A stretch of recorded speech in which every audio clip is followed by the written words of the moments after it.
Have you ever felt it? That sudden, quiet urge to disappear from someone who once felt like your entire universe. You don't hate them, you're not even angry, but when they get close, your body reacts like it's bracing for impact. Your breath shortens, your chest tightens, and afterward, you feel drained, like something inside you just fought a battle you never agreed to. Carl Jung believed this is how the psyche screams without making a sound. He called it the resistance of the self, when the deepest part of you refuses to cooperate with a bond that's slowly killing your inner peace. Because before a relationship collapses outward, it collapses inward. You start losing your energy. Your warmth goes missing. Your spirit stops showing up. And the most terrifying part is this: nothing happened that you can prove. No dramatic betrayal, no obvious villain, just a slow, invisible poisoning until your soul begins to pull the emergency brake. So in today's video, I'm going to show you 7 signs, spiritual, psychological, and brutally honest, that a connection has reached its expiration date in your life. This is not about revenge, not about hatred. It's about survival. And listen carefully, because the third sign changes everything. It will completely reframe what you think this pain means, and it may reveal why you've been wanting to withdraw, even while your mind is still begging you to stay. The first sign does not arrive as a thought in your mind. It manifests within your body. Carl Jung used the term libido to describe much more than mere desire. To Jung, libido represents the total psychic energy, the vital life force that fuels every action, thought, and breath. Ask yourself, why is it that after a full night's sleep, you still wake up with a crushing sense of exhaustion? Why does a single notification from that person leave you feeling as drained as if you had just run a marathon? Image: Carl Jung's diagram of the psyche, or a symbolic flow of energy. In-depth psychology. When you remain in a misaligned relationship, your unconscious begins to shut off the valve of your psychic energy. It refuses to provide libido to this connection because it recognizes that you are investing your soul into a bankrupt project. You are not being lazy. You are not necessarily depressed. Your soul is simply staging a psychological strike. It is trying to tell you, stop. This energy belongs to your own evolution, not to the maintenance of an illusion. When fatigue becomes your default state, it is the universe's way of cutting the power supply, forcing you to finally let go so your light can shine elsewhere. The second sign is more subtle.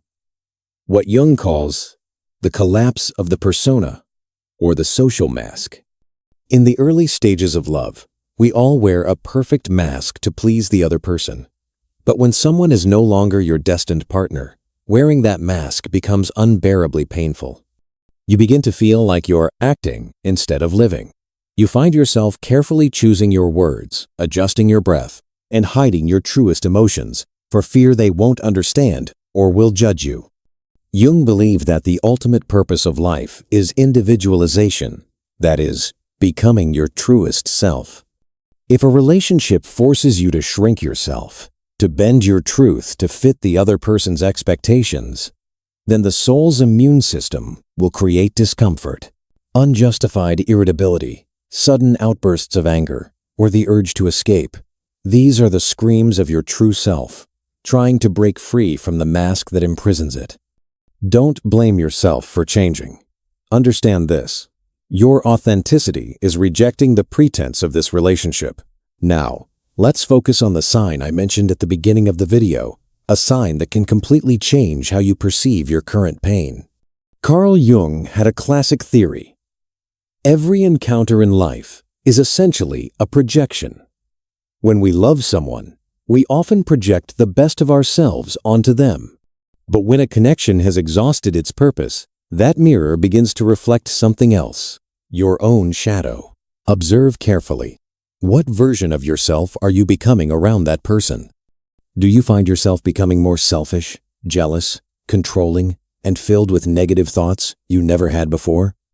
You don't recognize yourself in those unwarranted outbursts of anger or cold silence. Many people mistakenly think this is because the other person has become worse. But Jung explains it more profoundly. It's because your soul is deliberately making the relationship unbearable. Your subconscious is using darkness to create conflict, aiming to push you out of that toxic comfort zone. When that person no longer helps you see the good things, but only activates the worst parts of your soul, it's a supreme defense mechanism. The universe is turning this relationship into a cramped cage, making you feel so suffocated that you're forced to break free to find the light. Don't ask, why did they change? But ask, what is my being trying to protect me from by making me feel this bad? If the first three signs are inner storms, the fourth is an eerie silence from the universe. Carl Jung dedicated his life to studying synchronicity, the simultaneous occurrence of meaningful events. When you're with the right people at the right time, life seems to send supportive signs. A song playing at the right moment, shared goals coincidentally aligning, or the feeling that all doors are opening. But think back. When was the last time you two felt in sync? The fourth sign is the disappearance of those signs. Conversations about the future suddenly become awkward. Shared plans are suddenly delayed for out of nowhere. You even begin to experience strange, but warning coincidences, recurring problems when you're together, or dreams of getting lost even though the other person is standing right in front of you. In depth psychology, this is when the collective unconscious is responding to a vibrational imbalance in your own.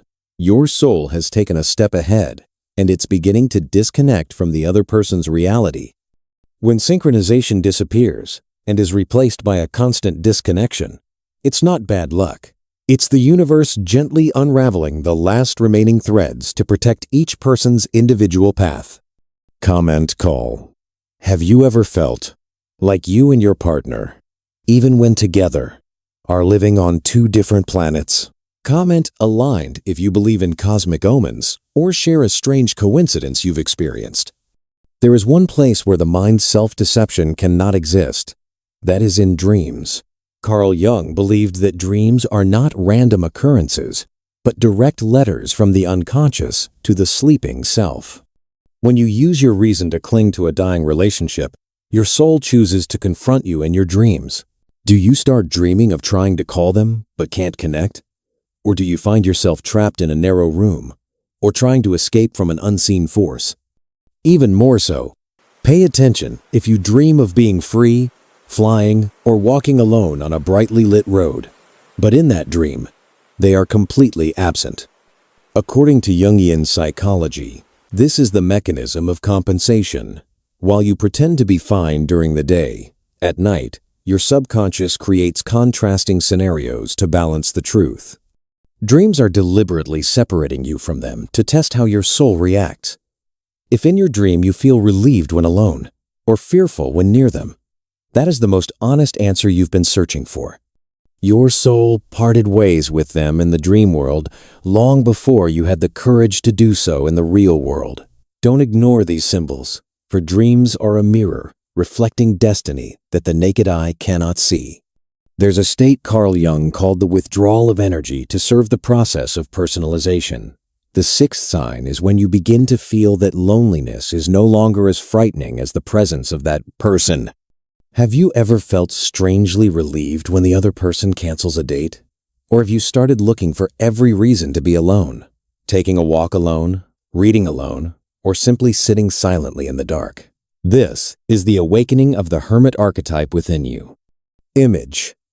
The Hermit tarot card, or a symbolic silhouette of a lonely wanderer. When your soul realizes that it cannot grow further in the presence of this person, it creates a centripetal impulse.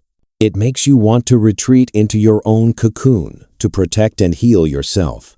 Jung believed that solitary solitude is necessary to hear one's own voice instead of the noise of the world.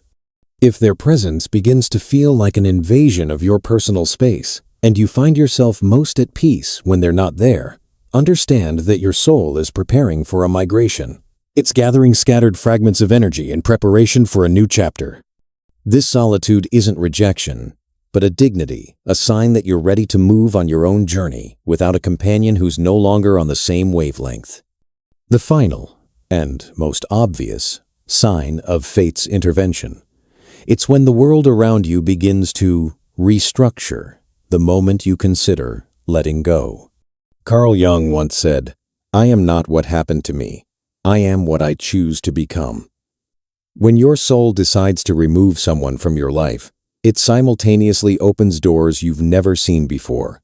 Image: a silhouette walking towards a bright, vast horizon. You suddenly receive a new job opportunity, meet new like-minded friends, or find a passionate newfound love you'd previously forgotten.